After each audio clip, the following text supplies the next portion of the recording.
Let's reset a little bit, as obviously our headline, if you're watching online, is U.S. intelligence confirms election interference against the President Trump campaign. And this is coming out of Iran. That's right. So this is a report from the Wall Street Journal, which once again, I think it says something about the journalism in this country, that this isn't front page news everywhere with what we were forced to live through during the Trump presidency of the Russia collusion narrative that was forced upon us for years. But the headline is, Iran is working to undercut Trump in presidential election, U.S. spy agencies say. And it goes on to say that the spy agencies have observed Tehran working to influence a presidential election, probably because the Iranian leaders want to avoid increased tensions with the U.S. It goes on to say that Tehran is using a vast web of online personas and propaganda mills to spread disinformation, but is also engaging in surreptitious online campaigns reflecting a preference for who wins in November, the official said.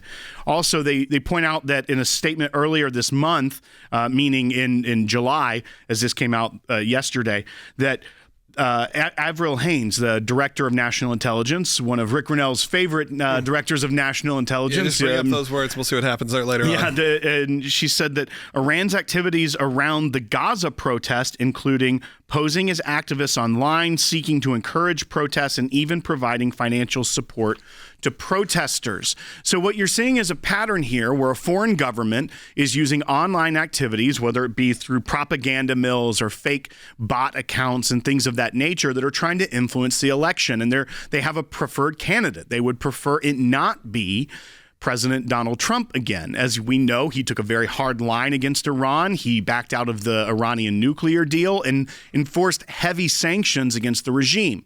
What happened next? President Joe Biden immediately tries to work on getting back into the deal, even with some individuals that had maybe a little bit too close for comfort ties with Iran, like Robert Malley, who has now had his security clearance stripped and has been booted from the administration and no longer able to do work on this. But we see that they tried to rebuild this failed policy, and it enriched the mullahs of Iran. And what do they do with their money? Well, they fund Hamas, Hezbollah. You're seeing a lot of that play out right now. You're also seeing them be able to finance an operation to try to stop President Trump from getting reelected. This is foreign election interference. And the fact that it's not all over the news, especially we know that there are credible threats against the life of people like Mike Pompeo, President Trump. These are things that we know that are coming out of the regime in Iran that has been enriched by the Biden-Harris administration. This is a foreign policy failure by the Biden-Harris administration. And because of that, they are able to pay and activate a campaign to undermine the integrity of U.S. elections.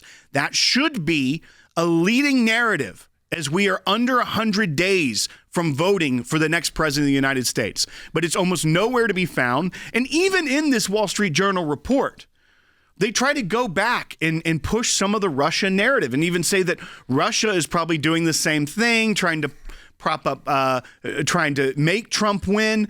But I question this, and we'll get into this with Rick as well.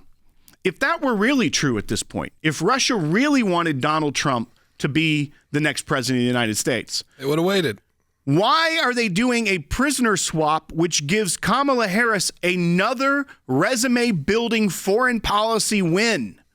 Right? Just days away. We know she's going to announce her vice presidential pick on Tuesday now. She's doing a rally in Pennsylvania before they do their Midwest swing state tour. Does that say anything that's in Pennsylvania? So interestingly, some commentators have pointed out, like the last 10 VP picks, where they're from and where they were announced, they're almost never in the same place they're from. So a lot of people are like, oh, it's a head fake. Like, it's going to be Shapiro from Pennsylvania. Yeah. But some of the commentators are like, they always do it somewhere else and almost to give a head fake. But we'll find out. That's not a rule. We're so close now. It's like, how about just no head fakes? How about that? What are we living in here? Yeah, 95 days out from the election right now. I mean, you're seeing Halloween merchandise start showing up in stores right now, and that means we're getting close to Election Day. And I think it's important. I think it's important you to share these clips, and if you watch this show, whether the full length or clips later on, to share this with friends who are maybe getting involved in a lot of these, like I said, social media groups, or getting involved in conversations back and forth. And sometimes you can kind of tell.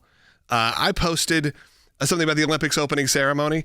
And you could just easily, if you spend more than 3 seconds and don't freak out on somebody, realize when you're talking to a real person or you're talking to a bot. And often those bots have, under 100 followers and have maybe a weird image or a weird name. And a lot of times they say a lot of the same stuff. They're bot farming. Now, some of this is not just bot farming. Right. Some of this is real getting in there and getting involved in these conversations to try to sway public opinion. I think we saw that a lot in the last election. And I can tell you there are a lot of my friends who fell for it. And I'm going to encourage you to obviously be vigilant for yourself, but be vigilant for your friends. Come at it with love and support and go, hey, guys, maybe you're getting information from Iran. Maybe it's not actually what you think. Do some digging. And also, how much do we put on Facebook? How much do we put on Meta in general or any of these social media platforms, X even, to make sure that there's some safeguards here, that those safeguards then don't actually impact real people. I think that's a big problem when you have so many people on these platforms spreading this kind of information. And when anyone could start a Facebook group and grow it, and especially when you have huge groups of intelligence getting involved in it, you could spread like wildfire. All of a sudden, a group could go from 0 to a million people quickly. Well, and here's the other thing. These companies are data companies. Yeah. It's not like they can't analyze the trends and see what accounts and things are doing. It's easy when you have a bunch of data points to tell who's a real person and who's posting the same message in 36 different accounts about the genocide in Gaza, right? I mean, if it's a obvious thing and there's a trend and a trend line and a pattern that you can extrapolate out of data, I sometimes feel like these companies fall back on like, we're just people. It's like, yeah, but you're very robotic. You're a data company. This is the world we live in now. You're not living in 1999 afraid of Y2K shutting down your servers. You're living in a world where data farming and understanding trends is the pinnacle of tech right now. Right. That's what everyone's doing. That's why Amazon knows exactly what you're thinking about. It's because they're listening. So you sit here and you think, why are they going to do this human error issue and, oh, we accidentally blocked your account, when they know what's going on. They know where this is originating. It's not that sophisticated that you can't figure out who are the bad actors and who aren't. But to some degree, I feel like these companies are scared to get involved. And then you also see the opposite, where they are getting so much pressure from the federal government. And even that case that was thrown out recently about the censorship issues that went around with the COVID vaccines and the information on social media, where Missouri sued the federal government. The Supreme Court said the state didn't have standing, and so they rejected the case on standing, which sets up an entirely new set of questions as we head into this election with a Federal Bureau of Investigation that is not having the best reputation right now, other intelligence agencies that don't have the best reputation right now about their competency when it comes to things like this. Are they going to start putting their thumb on the scale with the big tech companies once again? And are they going to use cover this time? And not just say Russia, Russia, Russia, but say, oh, we need to be very careful. Are they going to try to use the Iran's trying to hurt President Trump? So look, we're the good guys now. But once again, it ends up not going to the data of it. It ends up going after the individuals and taking down organizations, American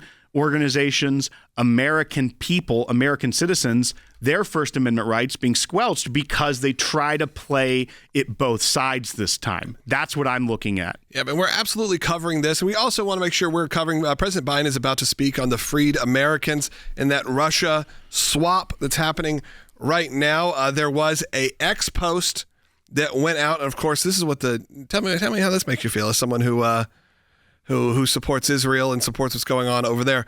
This is from, again, President Biden. I will not stop working until every American wrongfully detained or held hostage around the world is reunited with their family. So that is the statement coming out of President Biden with no hint or irony, no reference to what's going on in Gaza, no reference going on in Israel, as American hostages are still kept there.